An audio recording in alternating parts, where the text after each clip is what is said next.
Okay, first of all, who told y'all to like me? Because I was not expecting to launch this channel and then only a month or two later see that there are thousands of y'all who like me and what I had to say. I just want to start by saying how grateful I am to each and every one of you. I got to have so many impactful and valuable conversations, especially on my first video about character representation. I got to read a lot of international perspectives on race and representation. I got to kiki along with all of y'all in the comments. I also surprisingly saw that video exposed some people to their first time learning about those characters' racial backgrounds. And yes, while there were some unsavory comments in that thread, what can you do? That's what happens when you go viral, okay? I feel like we accomplished exactly what I wanted for this channel, which is collaboration, education, and community discussion in general. I kind of feel like we're kind of making our own little collective over here. So thank you all again. One of the questions that I've gotten consistently on my channel is people asking me about my own opinions of what makes a character good representation and how to develop a diverse cast without leaning into stereotypes. But instead of trying to formulate, my own opinions on design and illustration and all that from scratch, I'm using this video to share my favorite examples of characters that already exist. We'll be exploring examples from both video games and television, so I made 3 categories to explain why these characters are included in this video. Number 1, characters who have a quality physical design, meaning characters whose aspects of race and/or gender are both recognizable and distinctive, while also avoiding stereotypes. Number 2, characters whose written narratives combat the status quo, meaning the common narrative for a minority in media is often one of struggle and trauma, usually without the hope for liberation, ease, and self-expression. These characters combat that in complex ways. And 3, characters who I find representative of me personally. There are characters in this video who I connect with visually, but there are also others on this list, especially one in particular, who I am completely dissimilar with in terms of physical characteristics, but are representative in terms of my personal motivations or my complex relationship with gender expression, for example. Some of these characters apply to only one category, while others apply to all 3, but the common denominator is that they provide quality representation for viewers. I have quite a few characters to go through, so sit back, relax, grab some snacks, and let's get into the video.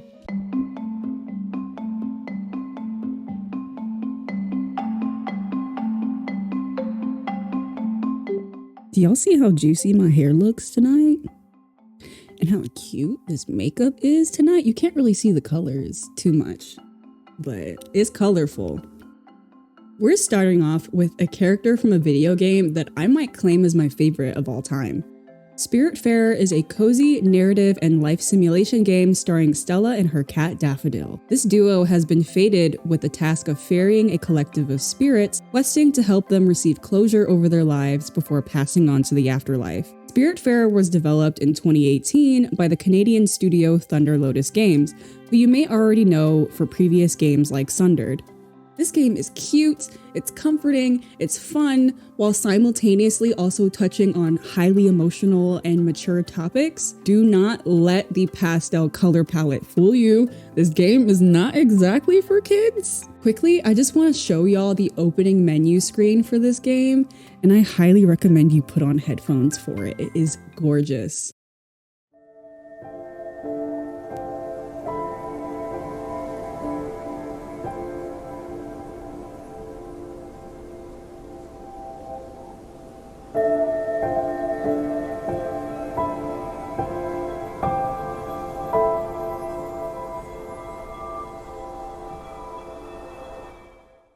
I'm currently on my 3rd playthrough.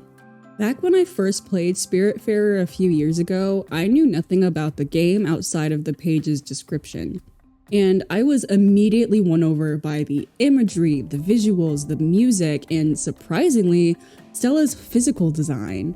In case you haven't noticed, Stella is a young, orange-haired girl with dark skin and hella swag, I might add. Her race is never explicitly stated throughout the story, which makes sense because we're the only human living in a world represented by cloaked spirits and anthropomorphic animals.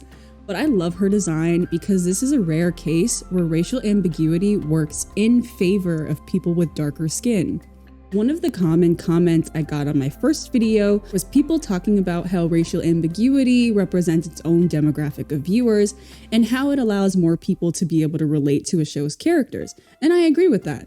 And I was not saying that people who look like these characters don't exist or that they don't deserve representation, not at all. I'm so sorry if it came off that way. But what I am saying is that I'm noticing a pattern. Unfortunately, most examples that you're going to see of racial ambiguity in media tends to only represent features like lighter skin, smaller facial features, straighter hair, and lighter eyes.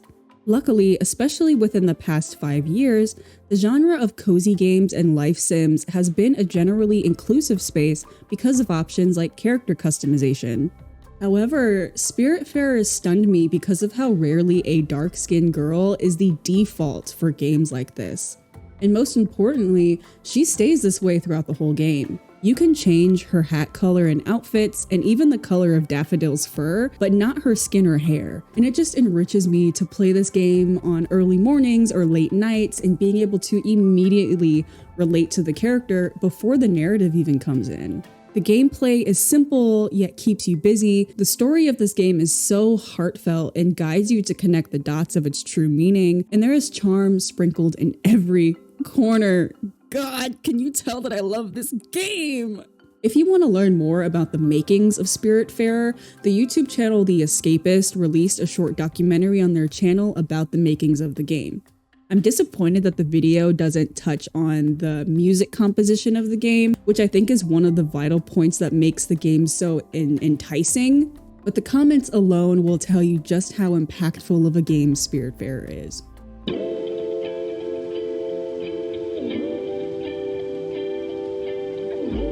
Many of you are going to recognize this game from the ending of my first video where I had recommended it.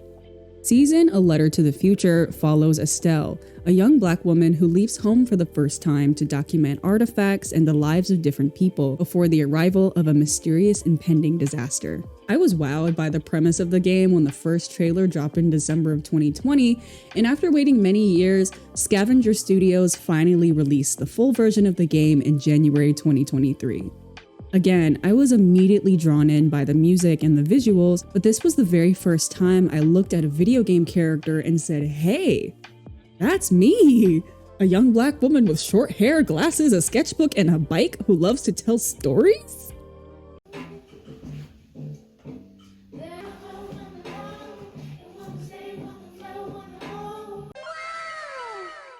Throughout the story, you learn about Estelle's bond with her mother and late father, and their strong tradition of spirituality and creativity, which is something we don't get often in games featuring the stories of black characters. Do you see for yourself? You see for the dead, for the unborn. Do you listen for yourself? You listen for the dead, for the unborn. Your ancestors are in that dirt. All the living and all the dead are holding you up. Now stand. Black spirituality is somewhat represented in other forms of media, but is primarily limited to villainous or vengeful characters. And we're not even going to touch on the accuracy of these practices. Which does remind me that I do need to watch American Gods. I've heard great things about that show. Season's emotionality is a running theme in your navigation as you meet people across the region. Even in the midst of preparing for what seems to be the end of their world, Season's characters still find time for things like art, for things like music and singing, and for things like meditation. There is pain and trauma in this game's story, but you learn about it through a communal perspective as you study the area's history. Season is a short and sweet game that you absolutely need to take your time with. This is why, when I was doing my research for this video, I was sad to learn about the controversy back in 2021 of leadership at Scavenger Studios being accused of fostering a toxic and sexually hostile work environment for their staff. I remember hearing about the controversy when it came out a few years ago, but I hadn't followed up on my research to see exactly what was going on. It sucks to know that this game that I love so much was created in such shit and fucked up conditions. I'm just wondering, how the hell do you create a game about love, peace, and light, but your whole company is nothing but chaos, pain, and hate? Give it to Thunder Lotus Games. Next.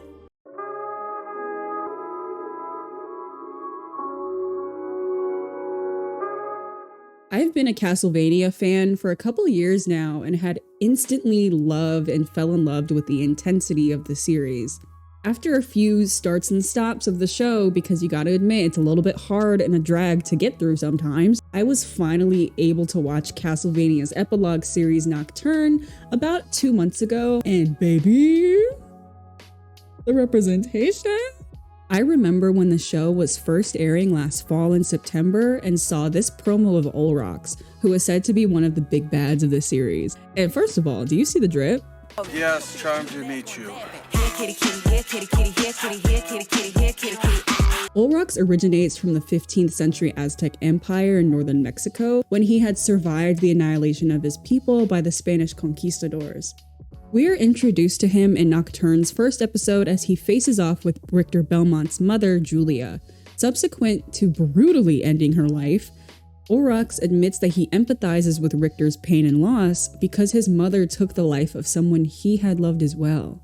He fell in love with a Mohican man living in Britain's North American colonies. He therefore turned the young man into a vampire with the intention of being with him forever. Unfortunately, their planned eternal romance was not to be, as his lover was subsequently killed by Julia Belmont. And this is why he saved his boo from getting killed later on.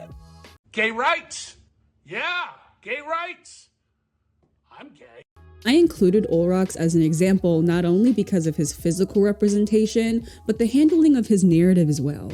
I had really enjoyed the original Castlevania series, but I had always felt that they could have fleshed out more of the motivations and depth in their characters of color, primarily Isaac. To summarize his origin, Isaac was a former enslaved man who was beaten by his master after being found going through his books, even though Isaac was only doing so in order to help him. Isaac killed his master, and after Dracula saved him from a grim fate, Isaac formed his pure hatred against humanity that he acts upon throughout the rest of the show. I have always had a love-hate relationship with Isaac's story, because on one hand, I could absolutely see an enslaved person thinking, wow, this world that's capable with being okay with this brutality that's happening to me doesn't deserve to exist. That I can understand. But what I'm not exactly a fan of is the demonizing and I guess apathizing of characters who are victims of colonization. Especially because in real life, enslaved Africans fought to continue seeing beauty and creativity and survival, even collaborating with local indigenous tribes to form the practice we know today as African American hoodoo and root work. So could I see a survivor wanting vengeance? Yes. But working with Europeans to end the entire human race? I don't think so. I don't think so. Olrox was originally working with Drolta and Erzsébet in their ultimate plan to sick all vampires onto the rest of humanity, though he seemed to be more of an observant, neutral party who ends up actually helping the protagonists when things get too chaotic for his tastes. Just read the fucking book. This is why I'm so happy with how Olrox and Annette and Edward, who I'll get to in a moment, were handled in Nocturne. They were people who, like Isaac, were severely damaged by colonialism. And sure, they also wanted vengeance for what was done to them and their people, but not so much on a scale that meshes in entire populations of people that had nothing to do with it. Annette is a young, enslaved Black woman who was born in the Caribbean around modern-day Haiti. When Annette was a young girl, her mother was killed for witchcraft and using magic wards in secret. And years later, when her vampiric master had ordered her to be branded, Annette used similar wards to protect herself and flee. It was actually after these two events that Annette learned that she was the descendant of the Yoruba Orishas Ogun, the Orisha of war and iron, and Orunmila, the Orisha of divination, intelligence, and wisdom. After escaping into the city and hiding in an auditorium with her enslaver hot on her tracks, Annette stumbles into Edward, who was the mixed black opera singer who was performing that evening. While Annette is initially fearful of retaliation, it was Edward who helped her to fully escape enslavement and set her sights on revolution against it. I adore these two so much. Castlevania has always been a fantasy series that dives into more realism, and I love how Nocturne pushes deeper into that aspect. The Haitian Revolution, starting in 1791, was hugely impacted by Haitian spirituality and religion. Voodoo ceremonies were often spaces for revolutionaries to form community, share ideals, and even protect themselves from physical harm when battling the French colonials. Seeing this history reflected so beautifully through Annette and Edward's storyline is a breath of fresh air considering how ADRs have been historically treated in media. Unfortunately, we didn't learn too much about Edward's origins before he was killed and turned into a night creature, but during this time period, even lighter-skinned children were not spared from racism and brutality. The same even extends to those same light-skinned children who grew up to be musical prodigies. This is my sly way to recommend the movie Chevalier if you haven't seen it already. If anything, Olrock's Annette and Edward are parallels to Isaac in the original series, giving a more expansive look on how a victim of colonization views liberation and revolution. It's about time, and I hope that Nocturne influences more writing teams in the future.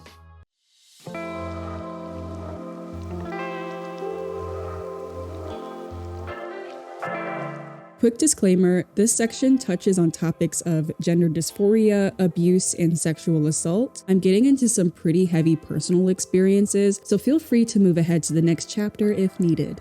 Blue Eye Samurai was a show that I had heard really good reviews about, but didn't really know what the storyline was. The Netflix series aired in 2023 on November 3rd, my birthday, and I watched it about 2 months ago. The story follows Mizu, who is a young, mixed-race woman living in Edo, Japan. Being half Japanese and half white during a time where the country was combating colonialism and was still saturated with misogyny, Mizu was shunned as a demon and eventually had to live life being perceived as a boy to survive. This is a character that I don't see myself in physically, but I do feel represented by her storyline. Though Mizu's entire aesthetic just gives me so much envy. Like, you know when that gay panic where you don't know if you want to be a character or you want to be in. Hey, yo, what the fuck? I'm not going to talk about Mizu's racial narrative, but rather her gendered one. If you would like to watch a video dedicated to that, Amanda Toddhunter has a great video called The Whitewashing of Asian Girls that I would recommend. Thank you, Madam Tama, for the recommendation. Mizu's primary motive throughout the season is to hunt down the 4 white men in Japan because she believes their existence to be the source of her current suffering. On her conquest, Mizu is joined by Ringo and Taigen, the former whom she made swear to keep the secret of her true identity. As stated before, Mizu is forced to live her life as a boy by means of survival. And this is not to say that she particularly lied to people, but rather not correcting their assumptions considering the alternative treatment she could receive on top of already being racially discriminated against. In episode 5, we get flashbacks to Mizu's life where she is married off by her mother to a man named Mikio, who is a disgraced samurai and expert horse trainer. This moment as time is portrayed as one of the few, if not the only time, where Mizu was fully allowed to embrace both her feminine and masculine traits and explore the layers of intimacy. Mizu was finally able to express herself in a way that felt comfortable. Unfortunately, after local authorities were alerted of her mixed race existence, Mizu was left to violently defend herself on her own. Fans still wonder if it was Mikio or Mizu's mother who called the officers on her, but I think we can all agree that they all got the fate that they deserved. This aspect of Mizu's identity hits very close to home for me as somebody who has a more complex connection with gender identity and expression. Currently, I identify as non-binary, allowing anybody to use any pronouns for me, yet I still heavily identify with being a Black woman. Huh? I know, brain busting for some of you. I have some memories growing up of being mistaken for a boy, but I don't exactly think about those memories negatively. However, I have had a lot of hard experiences in regards to my femininity, especially in the physical aspects. I was in a sexually abusive relationship for a couple of years, and similarly to Mizu, it was with the first guy that I allowed access to myself. Having this history has had an interesting impact on my gender expression in bad and good ways. I feel significantly more secure when I'm wearing more masculine clothes, yet I still feel so much pride for being a black femme with the body that I have. Except for my chest. Yeah, you know, what I wouldn't give for a binder that would fit over these tickle bitties. Whenever I explain my gender to people, I just say that I'm a video game character that gets to customize my look every day. I feel like a little bit of everything and nothing at the same time, you feel me? In Mizu's case, she pushes toward that balance of survival versus genuinity in the last few episodes. I love the scene where she ritualizes reforging her broken sword. And not only does she finally understand the value of companionship, but also how she needs to be herself wholly if she wants to get through her life in a fulfilling way. I got so emotional during this scene and felt so proud of Mizu. Her story shows the complexity of gender in ways that I haven't seen written about too much, and I really value how much the fandom takes it seriously.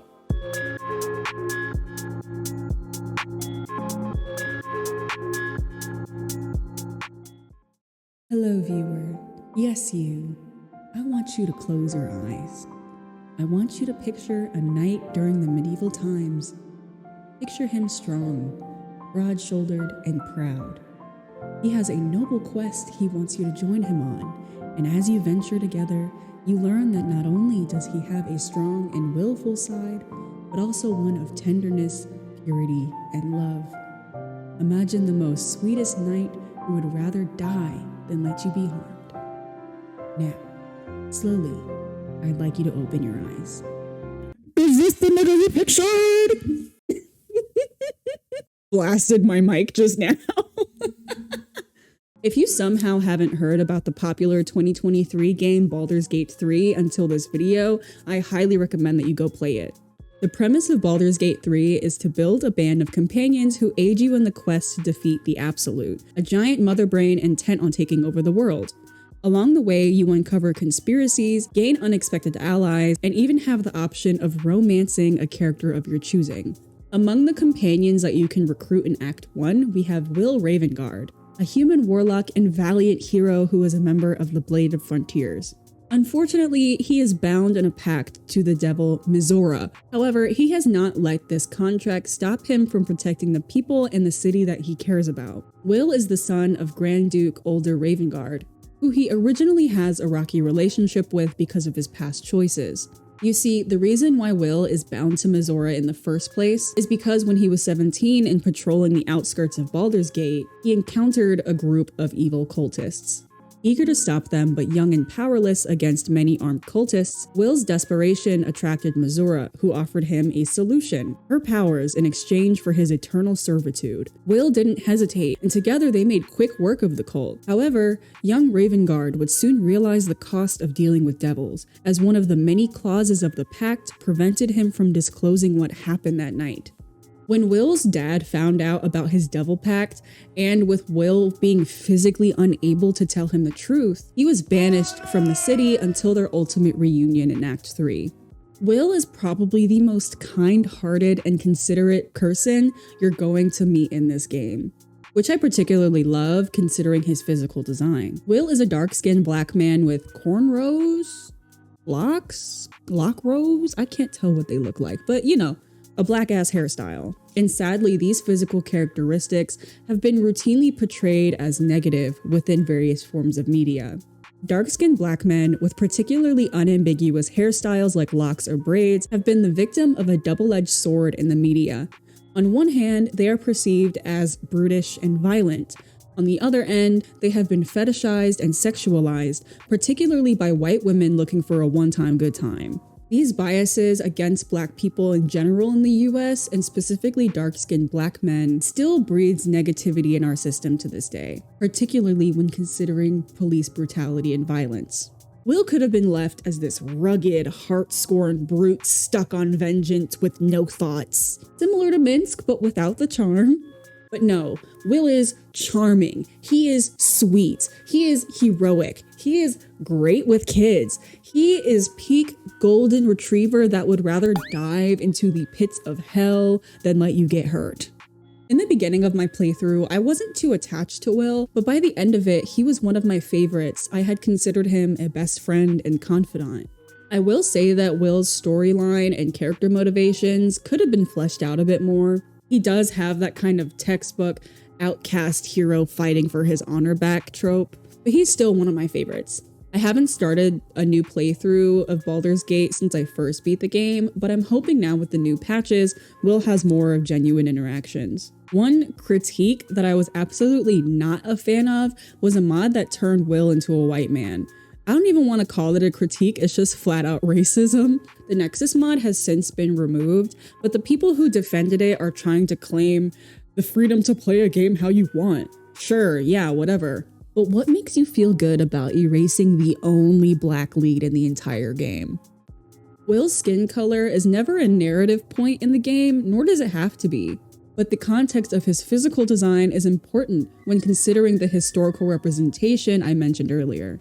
While we're still on the topic of Baldur's Gate 3 and representation, I just want to quickly touch on how dope the character customizations options are. There is a good range of hairstyles and skin colors, and you can even customize the genitals of your character. I wish that there was a scale for things like facial features and body weight, but I'm hoping that this sets the standards for customization games in the future.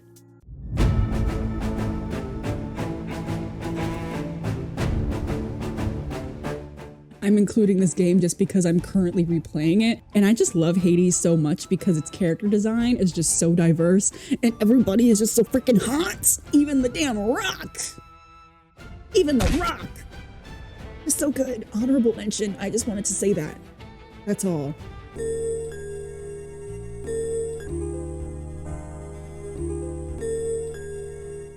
I really hope that this video has been helpful for those of you who've watched. So often, people will try to minimize the importance of representation, especially in regards of race and gender. I got so many comments on my original video saying, well, I'm such and such, and I don't need a character to look like me to enjoy something. And neither do I. But to somehow find the room to call wanting more representation as racist is bonkers. I also wanted to add, just very quickly, and I don't mean this in a disrespectful way at all, but I do feel that a majority of people who carry this sentiment of, well, I don't care about representation, so I don't understand why other people care about it, and you're weird for caring about it. I feel like most of the people, not all, but most of the people that carry this kind of sentiment are people who wouldn't struggle to see somebody like them on screen if they actually did care. And that could be through gender, that could be through, facial features, physical representation, or ability, or expression, just different things like that, interests, things like that. I feel like people who say this haven't felt absent on screen before, and I think it's incredibly selfish to try to minimize other people's desire to see themselves valued on an international platform, which is movie and TV and animation and such things like that. I wanted to share this list of characters because they provide representation in multiple ways. There are instances where deep narrative representation is used, like in the case of Mizu. There are other cases where representation is more overt in terms of physical design and narrative, like in the case of Castlevania Nocturne. And there are also cases where it's perfectly fine to have more surface level representation because this instant combats a larger status quo, like Stella and Will. I'm going to repeat myself when I say that intentionality is so important when you're using characters for representation. Yeah, it's great that you have a South Asian character, but are they still the sidelined, horny wingman trope? Yeah, it's great that you have a character exploring queerness and gender expression, but are you just using their trauma and abuse as a scapegoat for drama points? Yeah, it's great that you have a dark-skinned black man in your anime, but does he do anything other than say yes sir and carry out violent orders? I'm talking to you, Classroom of the Elite. That's gotta be racist. There's no way. If you're creating characters with representation in mind, you need to consider either their physical design or their narrative, if not both. Stella's race isn't part of her narrative at all, but her physical design is intentional for that genre of gaming. Annette and Edward are both Black characters who are designed on complete opposite ends of their spectrum. But their narratives collide because despite their physical characteristics, treatment, and class, they both are equally passionate about revolting against slavery. Yes, I understand that one of the important qualities of fiction is escapism, especially when talking about fantasy. But where is the escapism for people who aren't white? Where's the escapism for people who aren't cis? Where is the escapism for people who aren't straight? Where's the escapism for people living with disabilities? What is holding you back from creating an environment that's both welcoming and enriching for those people? Just some food for thought. My biggest word of advice, especially for my character designers and writers who are watching, is that when you're doing your research and want to avoid stereotypes, it's good to look into art historical examples of what not to do. Research things like minstrelsy and Orientalism. Engage with media from more diverse creators, both on and offline. This will segue into my recommendation section, and this one goes out to my book readers. If you want to learn how to infuse culture into a sci-fi story using both historical and imaginative qualities, I highly recommend the book Fifth Season by N.K. Jemisin. This is the first book in that trilogy. N.K. Jemisin also wrote an awesome fantasy series called the Inheritance Trilogy. The second book is written from a first-person perspective of a woman who's blind, and I've never read anything like that before, and it was done beautifully. If you want to read a magical fantasy book touching on topics like freedom, sibling reliance, gender identity, and living with a new disability, I highly recommend the book Sister Song by Lucy Holland. I'm currently reading this right now, and I'm really enjoying it. Okay, so I actually finished this book last night around 2 in the morning. I was reading it all day and I am devastated. I just felt like, okay, I gotta go back in my video and add a little interjection because the book is amazing. It's gonna be on my recommendation rotation forever. It is so good. I just wanted to give a quick trigger warning for dead naming, transphobia, disability, discrimination, severe manipulation, death and gore and violence because it's set in ancient Britain. And so there's war and there's battle and there's grief and things like that. It's an incredibly haunting story by the end of it. But it is so good. I still very much recommend it. Like, share, and subscribe to my channel if you liked what I had to say. As always, share your thoughts, ideas, and critiques in the comments below so that we can get into it. I plan to segue away from topics about racial representation for now and more into more fun things like my special interests. That's not to say I won't touch on this topic again because it is loaded, but I don't want that to be all my channel is known for, you know? I'm always open to recommendations on future topics, and with that, I'll see you in the next one-on-one.